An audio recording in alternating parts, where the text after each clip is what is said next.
आप क्या वर्तमान हालात से खुश हैं, जो भी देश के हालात हैं इस समय? सर, प्रैक्टिकल हमारी बात नहीं है। जी। इस देश का अधिकतम जो जनता है इस देश के हालात पे खुश नहीं है, जी।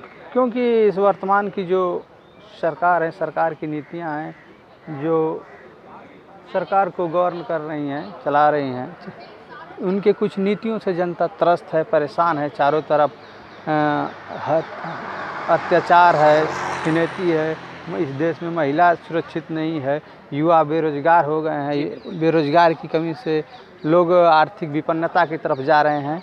तो इस देश का मुझे तो नहीं लगता कि इस देश का जो जनता है वो खुश है, और मैं खुद खुश नहीं हूँ, क्योंकि मैं युवा हूँ और मैं चाहता हूँ कि मुझे एक अच्छा रोजगार मिले। मैं आर्थिक रूप से मजबूत हूँ, मैंने अपने परिवार का भरण पोषण कर सकूँ। बिल्कुल। लेकिन मैं बेरोजगार हूँ, इसलिए मुझे खुशी नहीं है, और यह देश भी यह खुश नहीं है। जो हम बच्चों को सही शिक्षा आर्थिक अभाव में जैसी चाहें शिक्षा जैसा बच्चे हमारे पढ़ना चाहते हैं नहीं दे पा रहे हैं आर्थिक अभाव में, इसके लिए किसको जिम्मेदार मानते हैं पूर्ण रूप से? सर, इसके लिए सरकार ही जिम्मेदार है, क्योंकि इस देश का जो है टैक्स पेयर जो है एक टैक्स अदा कर रहा है, जिससे इस देश की व्यवस्था चल सके। लेकिन इस देश की व्यवस्था चलाने वाले जो राजनेता हैं उसी टैक्स के पैसे से अनैतिक तरीके का खर्च कर रहे हैं। लेकिन इस देश का टैक्स पेयर जो है मूलभूत सुविधाओं से वंचित है।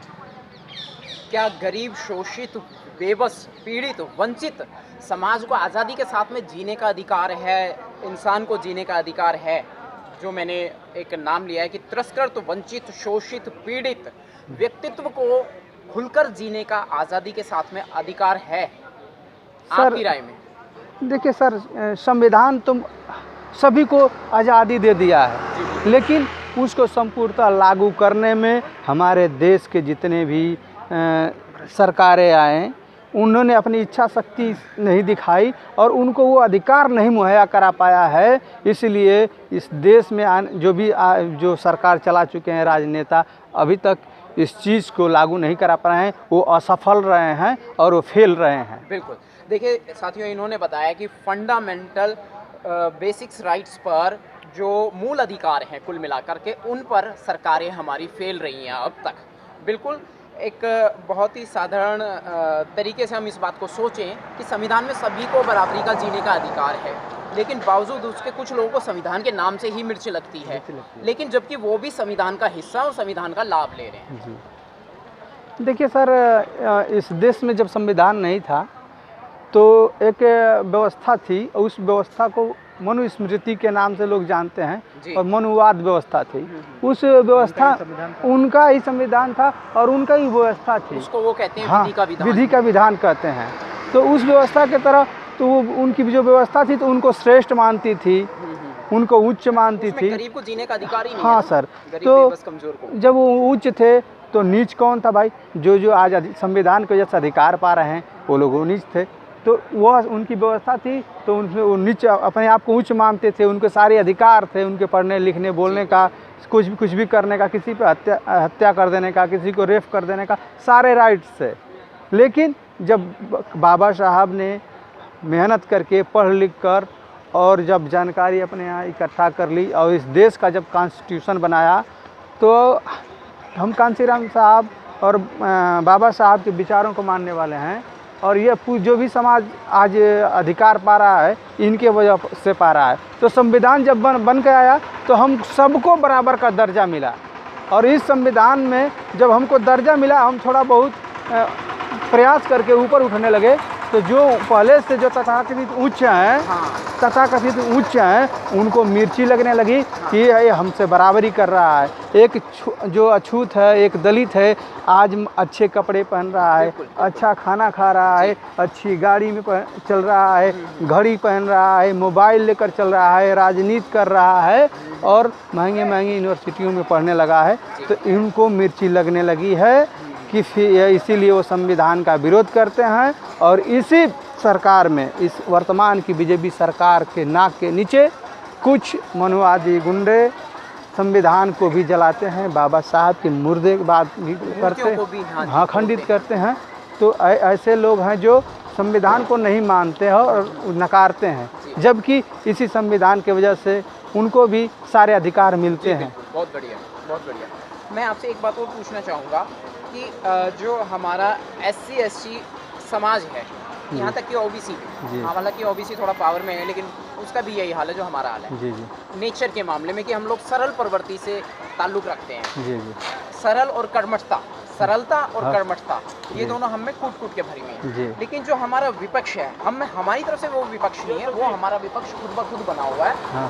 उसको ऑब्जेक्शन होता है, उसको एतराज़ है हमारी मामूली से मामूली बात पे। जैसे कि आपने बहुत बारीक बातें बताई हैं अभी, कि खाने पीने से, चलने से, अच्छे कपड़ों से, साफ़ सुथरा रहने से, हर चीज़ से उसको एतराज़ है जी। वो एतराज़ क्यों है? क्या वो पागलपन के, मानसिक रोग के शिकार हैं? मेरा ये मानना है कि हैं जी। हाँ, एकदम वो मानसिक रोगी हैं, और जो उनको वहम हो गया है अपने आप को, खुदा समझने का, अपने आप को उच्च समझने का, कि हम उच्च हैं, और उनको ये हो गया है कि हम ब्रह्मा के मुख से पैदा हुए हैं, और हम छाती से पैदा हुए हैं, हम पेट से पैदा हुए हैं, और जो अन्य हैं वो पैरों से पैदा हुए हैं, इसलिए नीचे।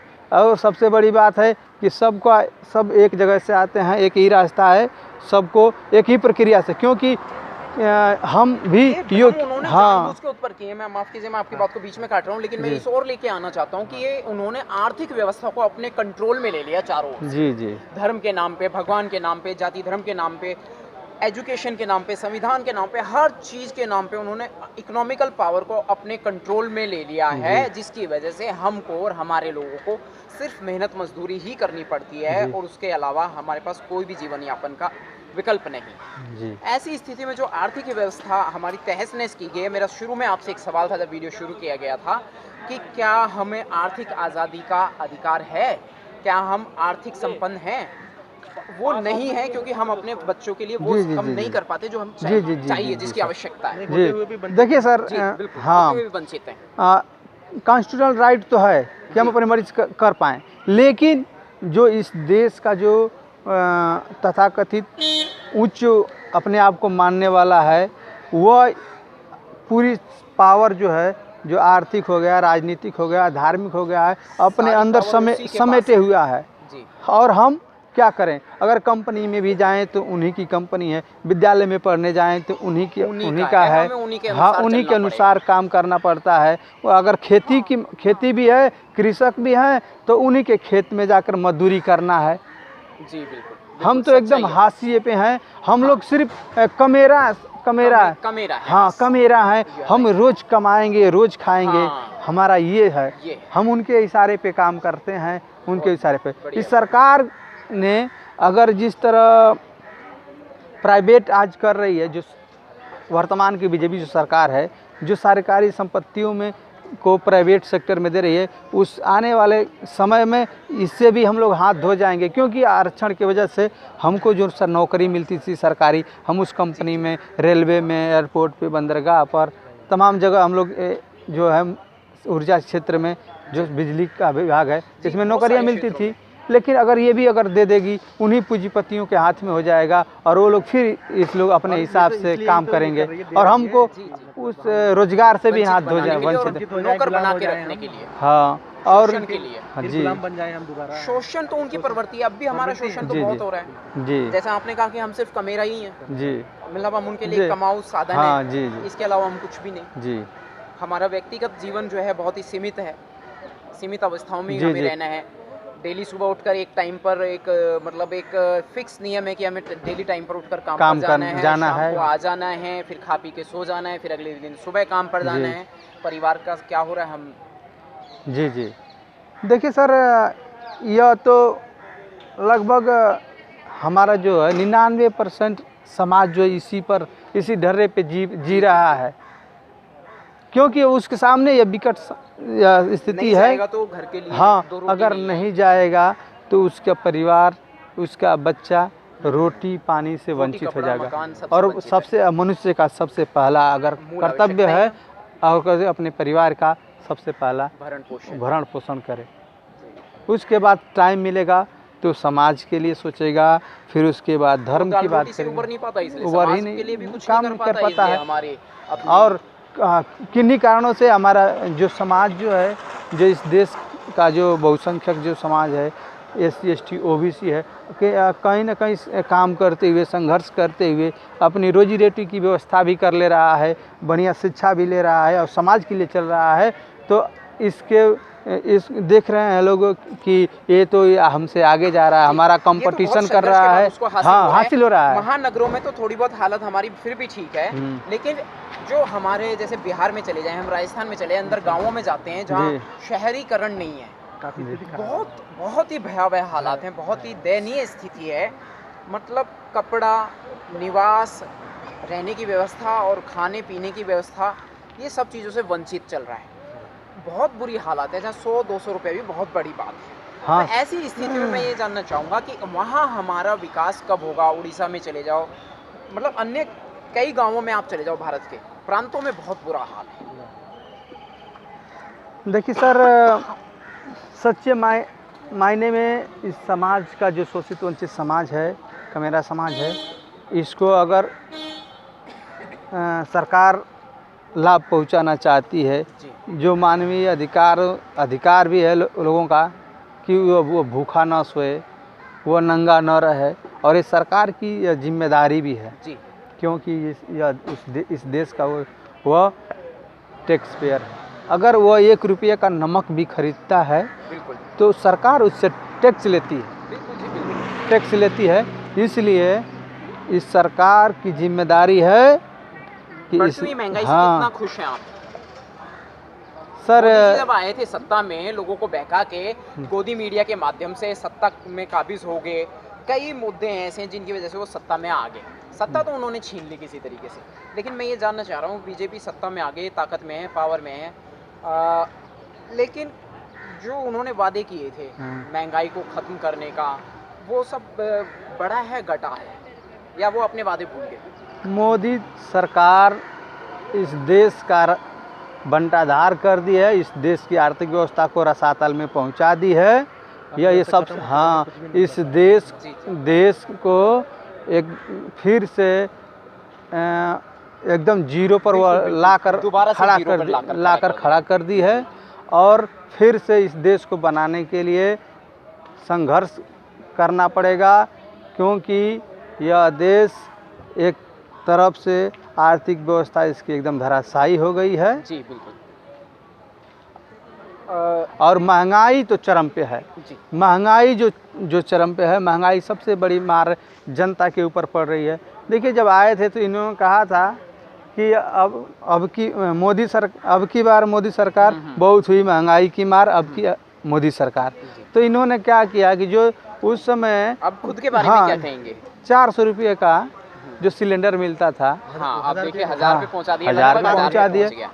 और जो आदमी 7-8 हज़ार रुपये महीना कमा रहा है, उसका किराए के मकान पे रह रहा है दिल्ली में या मुंबई में, क्या वो 1000 रुपये का सिलेंडर लेने लायक रह गया? नहीं रहेगा। 4 बच्चे हैं, 5 बच्चे हैं या 2 बच्चे हैं, उनकी परवरिश है, उनका अन्न है, खाना पीना है, बहुत सारी व्यवस्था परिवार के लिए करनी पड़ती है। सर देखिए, इस बीजेपी सरकार की जो नीति है, इस नीति से इस देश में महंगाई बढ़ गई, रोटी कपड़ा दाल महंगा हो गया, और आम नागरिक जो है, जो रोज़ कमाने और खाने वाला है, वह त्रस्त है। यहाँ तक कि लोगों को सुई दवाई भी टाइम पर नहीं मिल पा रहा है। अभी आपने देखा होगा इस कोरोना काल में, और ये तो बहुत जुमलेबाज हैं ये लोग, जुमलेबाजों की सरकार है, झूठे वादे करते हैं, गरीब लोकतंत्र को ठग लिया, बस लोगों को ठगने का काम किया है, मूर्ख बना। एसी में है, बड़ी गाड़ियों में है, और जनता का दर्द मालूम नहीं है, कमज़ोर को और कमज़ोर बनाने का काम किया है, और फिर खुद को बहुत बड़े राजनीतिक कहते हैं, फिर कहते हैं कि हम बहुत बड़े पॉलिटिशियन हैं, सावधान, हमने राजनीति करी है, हम कुछ भी कर सकते हैं। नहीं, कुछ भी नहीं करेंगे। अब जनता अब जान गई है इनको कि ये लोग जुमलेबाज हैं, ये लोग ठग हैं, ये हमको ठगने का काम किए हैं, और फिर से जनता इनकी महंगाई जो देखकर, इनकी महंगाई जिन्होंने बढ़ाया उनसे दब गई है एकदम, और इनसे उबरने का प्रयास कर रही है। इनको गांव में अब आप चले जाइए, जाकर देख लीजिए, किसी महिला से पूछ लीजिएगा कि क्या आपके किचन का क्या हाल व्यवस्था है, तो पूछिएगा कि तेल कितने रुपये खा रही हैं वर्तमान में। और इस मोदी सरकार के आने से पहले, इस बीजेपी सरकार जब इस देश में नहीं थी तो उससे पहले कितने रुपये का था तेल, अंतर समझ में आ जाएगा। गैस सिलेंडर कितना है समझ में आ जाएगा। रहर का दाल कितना था समझ में आ जाएगा। जो रहर उस समय बीजेपी सरकार के आने के पहले 100 रुपये में मिल जाता था, आज 200 रुपये केजी हो गया है। तेल का वही भाव है। सिलेंडर, गैस सिलेंडर जो था 400 रुपये कुछ पैसे में मिल जाता था, आज 1000 रुपये के करीब आ गया है। जी बिल्कुल। तो सबसे ज़्यादा रोटी दाल आम जनता की सब मूल आवश्यकता है। यही बेतहाशा वृद्धि कर दिए और जनता परेशान है। रोजगार बढ़ाएंगे, रोजगार। साथियों, एंटी क्राइम न्यूज़ चैनल पर media executive freelance news reporter Nandkishore Bauddh Delhi के आसपास के 4-5 राज्यों में मैं इसी शक्ल के साथ में, इसी वेशभूषा के साथ में, अपने जैसे भी हालात हैं वो बहुजन समाज की पैरोकारी, यानी बहुजन समाज के हक में, गरीब, शोषित, वंचित, पीड़ित और तिरस्कृत समाज के हक में मीडिया की वर्किंग कर रहा हूँ, ताकि हमारी कमज़ोरियों को दूर किया जा सके। हमारे एक सज्जन मिले, इनसे बात हुई है और इन्होंने बताया समाज का दर्द आपको अपने तौर तरीके से, बहुत ही सरल भाषा में, बहुत ही अच्छे अंदाज में। मैं उम्मीद करता हूँ आपको वीडियो सही लगेगा। आप चैनल को सब्सक्राइब करेंगे, वीडियो को शेयर करेंगे। हालांकि हमारी बात अधूरी रह गई है, लेकिन फिर दोबारा मिलते रहेंगे। हमारे जो साथी हैं उन्होंने बहुत अच्छी बातें आपको कही हैं। जय भीम, नमो बुद्धाय। जय भीम, नमो बुद्धाय। जय भीम। साथियों, हमारे साथ में यहाँ मौजूद है हमारे साथ में एक टीम जो कि मान्यवर साहिब कांशीराम जी की पुण्यतिथि पर यहाँ पहुँचे हुए हैं श्रद्धांजलि अर्पण करने। मान्यवर साहिब कांशीराम जी के विषय में क्या जानते हैं और समाज को उनके विषय में क्या बताना चाहेंगे आप? देखिए, मान्यवर जी के लिए आज जनता को बताने के लिए कुछ नहीं है, क्योंकि उन्होंने इतना किया है और समाज में इतना बदलाव आया है। तो आज मैं समझता हूँ उनके बारे में लोगों को बताने की ज़रूरत नहीं है, क्योंकि जितना उन्होंने बाबा साहब के बारे में और बहुजनों के बारे में किया है, वो आज इतिहास बन चुका है। और आज जी देखिए, मान्यवर कांशीराम साहब ने अपने जीवन काल में बहुत संघर्ष किया और आज की पीढ़ी को उनसे सीखने की ज़रूरत है, उनको पढ़ने की ज़रूरत है, क्योंकि उन्होंने पूरे बहुजन समाज को जगाने का काम किया और उसके साथ साथ उन्होंने इतना संघर्ष किया कि उन्होंने जहाँ से शुरुआत की और उन्होंने पूरे देश में देखा कि जब उनको ऐसा व्यक्ति मिला कि इस बहुजन समाज को आगे ले जाने की क्षमता है उनमें, और उन्होंने सुश्री मायावती जी को देखा और समझा, उनके अंदर समझने की शक्ति थी और ऐसे एक व्यक्ति को उन्होंने वहाँ तक पहुँचाया जहाँ तक वो चाहते थे कि ऐसे व्यक्ति मिले और उस समाज को, हमारे बहुजन समाज को आगे तक पहुँचाए। तो उनकी सोच के बारे में आज पढ़ने की ज़रूरत है, समझने की ज़रूरत है। और मैं चाहता हूँ कि हर व्यक्ति उनके संघर्ष को समझे और उस संघर्ष को करने की कोशिश करे कि कितना उन्होंने संघर्ष किया है था, साइकिल से चलते हुए जन जन तक पहुँच करके आज इतने बुलंदियों तक अपने समाज को पहुँचाया है। और मैं उनको सत सत नमन करता हूँ। जय भारत, जय संविधान, नमो बुद्धाय।